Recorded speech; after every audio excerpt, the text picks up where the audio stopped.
ஒரு ஊர்ல 4 அண்ணன் தம்பிங்க. 4 அண்ணன் தம்பிங்க. அம்மா மட்டும் அப்பா இல்ல.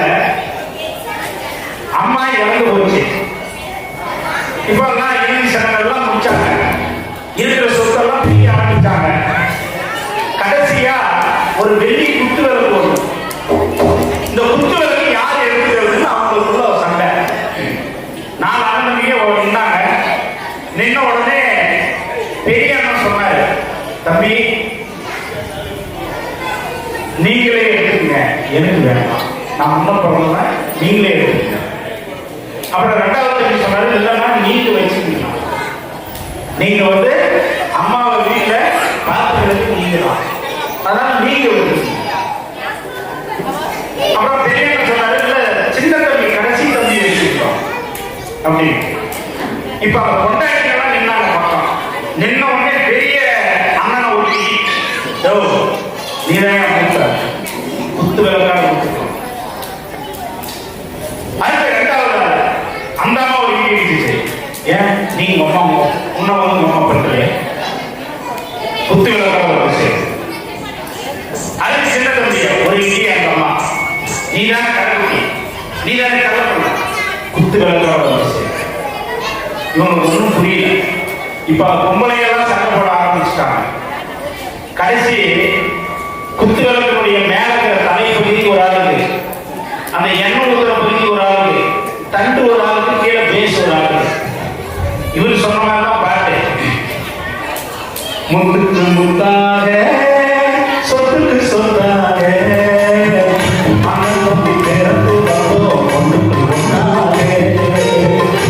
இந்த பாட்டு அப்படியே மாறிடுச்சு.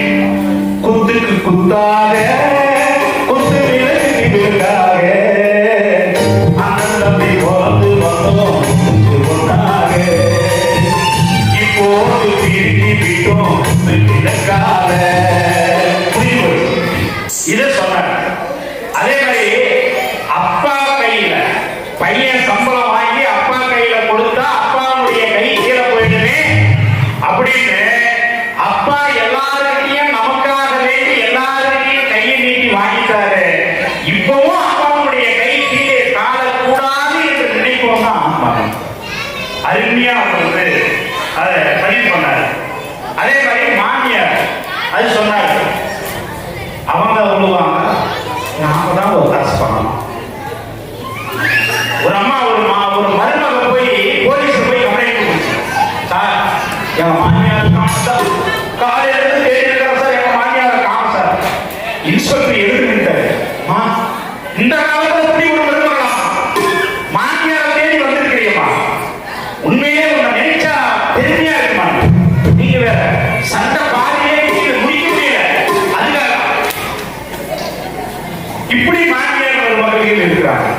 அதே மாதிரி இந்த சந்தேகம் அப்படிங்கிறது நம்ம ஒரு நாள் என்ன பண்ற, சாயந்தரம் ஆபீஸ்ல வீட்டுக்கு போறான், பஸ்ல பார்ப்போம் அவங்க இங்கிட்டு வர்றது, வீட்டுக்கு வந்தா நல்ல வெள்ளை சட்டை, அந்த வெள்ளை சட்டை அந்த பட்டன்ல ஒரு முடி கருகல்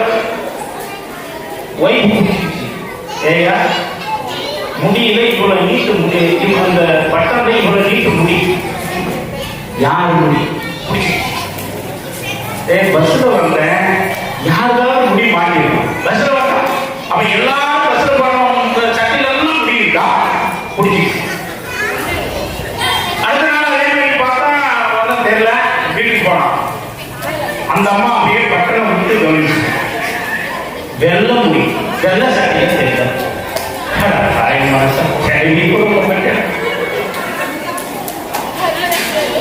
ரொம்ப வேதனையோட அடுத்து நான் பார்த்தோம். முச்சந்திலே பஸ் ஸ்டாண்ட்ல முச்சந்தில வந்த உடனே சட்டையை காட்டினான், எல்லாம் ஒதுக்கி போட்டு வீட்டுக்கு போனான். அந்த அம்மா அப்படியே பார்த்து, மொட்டை தலைச்சியான குடிச்சு.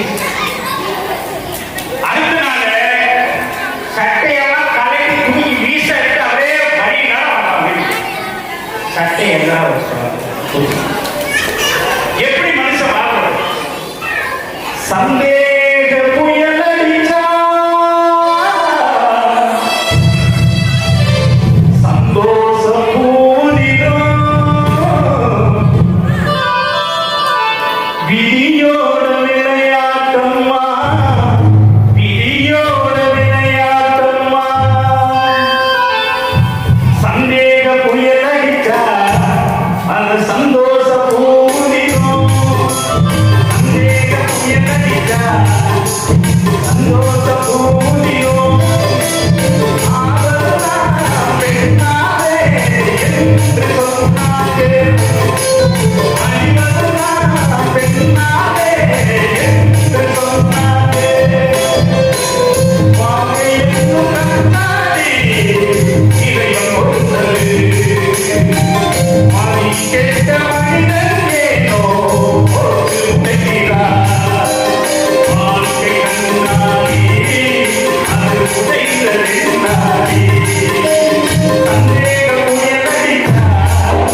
சொல்லியிருக்கிறார். அதே மாதிரி ஒரு சாமியார் கிட்ட போயிட்டு ஒருத்தர் நிற்கிறான். சாமி, வீட்டில் ஒரே டார்ச்சர், பொண்டாட்டி எப்போ பார்த்தாலும் திட்டினே இருக்கிறான். அவன் வாய் அடைக்கணும். அவன் என்னை எதிர்த்து பேசக்கூடாது, என்னை திட்டக்கூடாது. முடியாது மகனே, அது மட்டும் சாமி 50,000 ரூபாய் முடியாது. சாமி 1,00,000 ரூபாய் முடியாது மகனே. ஏன் முடியாது? அது முடியாத நமக்கு தான் நானே